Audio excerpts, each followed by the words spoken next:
Assalamualaikum warahmatullahi wabarakatuh. Perkenalkan, saya Dini Rahmawati dengan NIM I1B023036 sebagai pasien. Saya Adenova Elisa dengan NIM I1B023031 sebagai perawat 1. Saya Nabila Amanda Putri dengan NIM I1B023030 sebagai perawat 2. Di sini kami akan melaksanakan role play konseling KB untuk memenuhi ujian praktikum matkul keperawatan kesehatan reproduksi. Selamat menyaksikan. Saya telah membaca rekam medis pasien, saya telah menyiapkan lingkungan yang nyaman dan aman, saya telah menyiapkan alat, saya telah mencuci tangan, dan saya siap secara fisik dan mental untuk bertemu dengan pasien. Assalamualaikum. Pagi Bu. Pagi sus. Izin juga biasanya. Apa kabar Bu hari ini? Alhamdulillah sehat. Alhamdulillah ya Bu.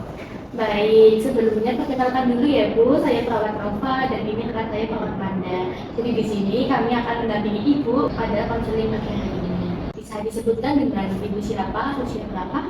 Saya namanya Ibu Dini, usia 30 tahun. Baik, dengan Ibu Dini ya, usia 30 tahun. Apakah benar Ibu di sini untuk melakukan konseling terkait KB? Iya benar sus, karena akhir-akhir ini saya lagi ngerasa kewalahan gitu sus ngurus anak. Baik, sebelum dimulai nanti Ibu tidak perlu khawatir ya Bu, Ibu bisa menceritakan semuanya terkait apa yang ingin Ibu sampaikan. Masalah kerahasiaan akan kami jaga, jadi Ibu tenang saja ya.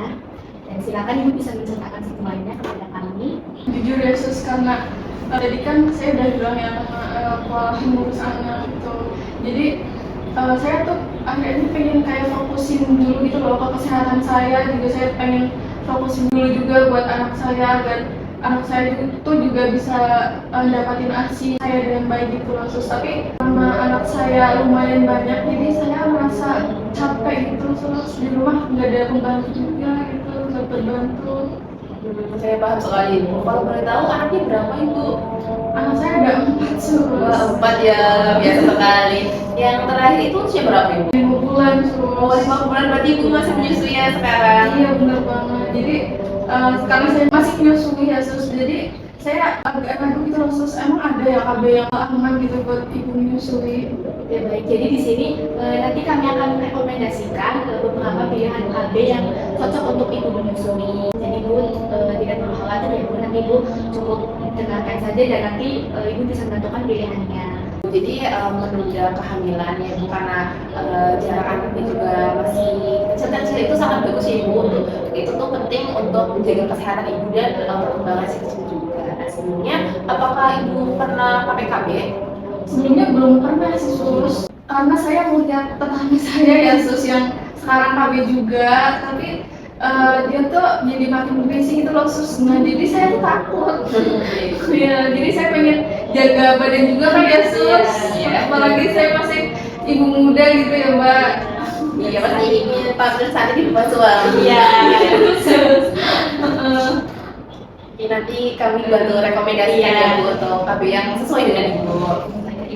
Jadi di sini kami rekomendasikan ada 4 ya Bu.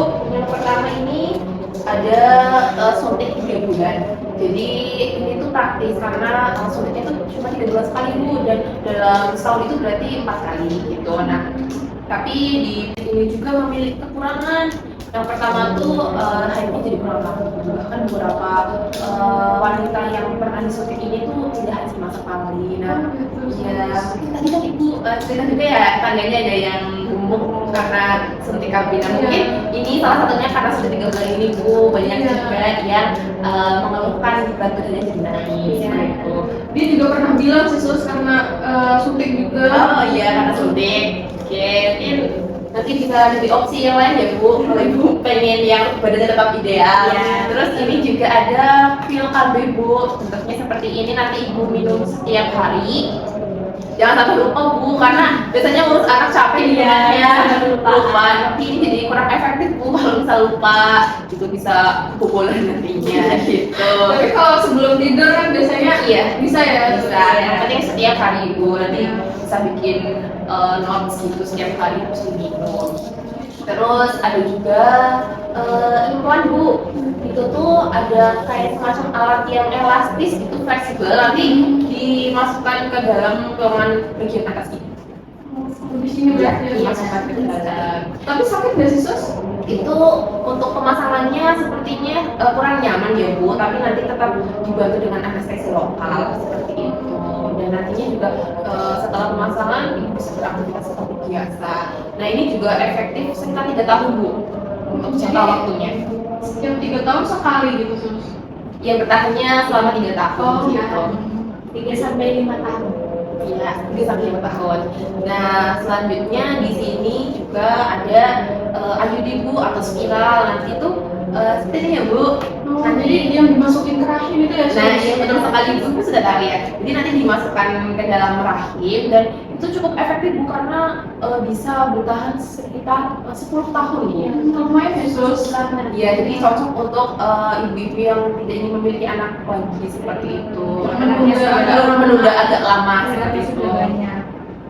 Seperti itu. Nah tapi kalau misal IUD itu apalagi kita masih ibu muda ya Iya. sus, masih bisa berhubungan suami istri ya sih, sus? Masih bisa ibu dengan pemasangan IUD ini. Jika ibu pemasangannya non hormonal nanti bisa berhubungan, namun disarankan setelah 24 jam pemasangan Bu.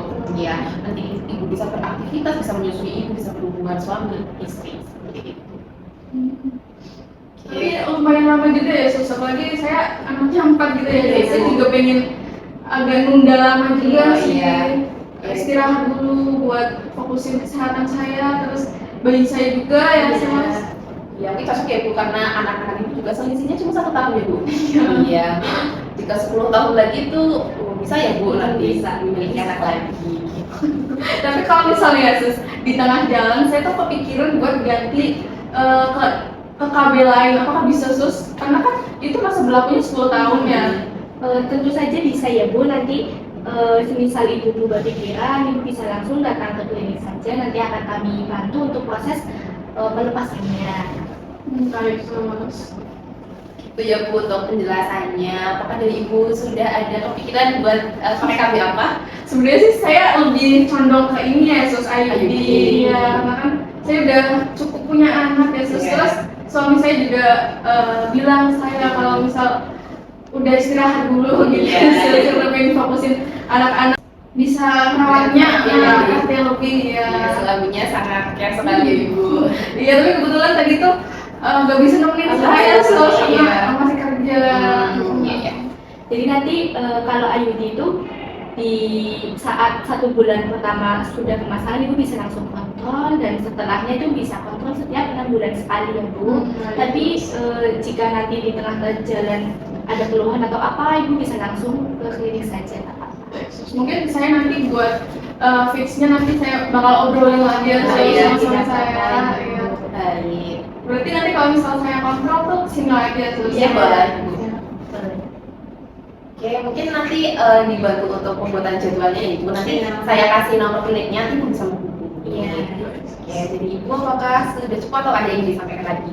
Belum ada sih sus. Nanti mungkin kalau saya kesini lagi bakal saya obrolin lagi kita ya sus. Iya, baik.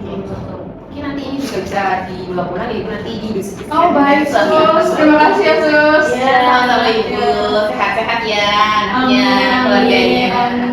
Terima kasih ya sus. Terima kasih Pamit. ya. Hati-hati di jalan. Telah dilakukan konseling KB pada Nyonya Dini usia 30 tahun. Sebelum dilakukan konseling KB, Bu Dini mengeluhkan capek dan belum mengetahui jenis-jenis kontrasepsi atau KB. Saat dilakukan tindakan konseling, pasien kooperatif dan aktif dalam bertanya. Setelah dilakukan tindakan konseling, Bu Dini menjadi lebih tahu tentang jenis-jenis KB. Kontrak selanjutnya akan dilakukan jadwal pemasangan KB pada Nyonya Dini usia 30 tahun. Purwokerto 12 Juni 2025, tertanda perawat Mada dan perawat Nova.